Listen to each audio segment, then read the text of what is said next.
কাছাকাছি ছিল, আমাদের যারা ডিউটিরত অবস্থায় ছিল, সবার সাথেই কম বেশি কথা বলার সুযোগ।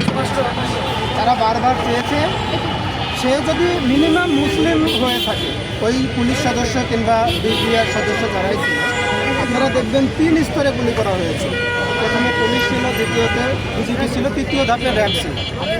এবং আমাদের পুলিশরা যারা সামনে ছিল তারা বারবার চেষ্টা করেছে ছোট বাচ্চা এবং বুড়ো মানুষগুলোকে সেভ করার জন্য, কারণ তাদের কাছে বারবারই সন্দেহের একটা কারণ দাঁড়াইতেছিল যে তাদের ভিতরে এমন কিছু মানুষ ছিল যারা ভিনদেশি ভাষায় কথা বলতেছিল, তারা হিন্দি ভাষায় কথা বলতেছিল এবং তাদের কাছে মরণাস্ত্র যেগুলো SMG টাইপের অস্ত্রগুলো ছিল তারা এগুলো দিয়ে অনবরত গুলি করতেছিল। আপনারা দেখেছেন যে বিদ্যুৎ যখন অফ ছিল তখন পর্যন্ত ব্রাশ ফায়ারের শব্দ আসতেছিল, শটগানের শব্দ আসতেছিল, যেটা 15 মিনিটে, মাত্র 15 মিনিটে সেটা রাউন্ড প্রায় 1 লক্ষ রাউন্ড ছাড়াই গেছে।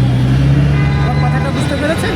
সেদিন অনেক পুলিশ চেষ্টা করেছে ছোট ছোট বাচ্চাদেরকে এবং যারা মুরব্বী ছিল তাদেরকে বুক দিয়ে আগলে রাখার জন্য, এবং সেখানে অনেক পুলিশও ইনজুরেড ছিল।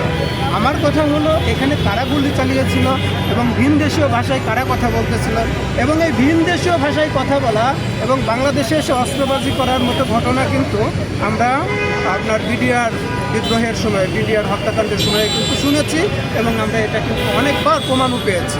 এই জন্য আপনাদের মাধ্যমে এই বিচারের আগেই আমরা শুধু এই বিষয়গুলো জানতে চাইব যে আসলে কী ঘটনা ঘটেছিল সেদিন ওই রাতে, এই ঘটনা এবং যে টিভি চ্যানেলগুলো বন্ধ হয়ে গেছিল, কী কারণে বন্ধ হয়েছিল, তাদের ক্যামেরায় কী পরিমাণ ফুটেজ ছিল, সেই ফুটেজগুলো সামনে এনে যেন এই বিচারটা সঠিকভাবে এবং সুন্দরভাবে শেষ করা হয়।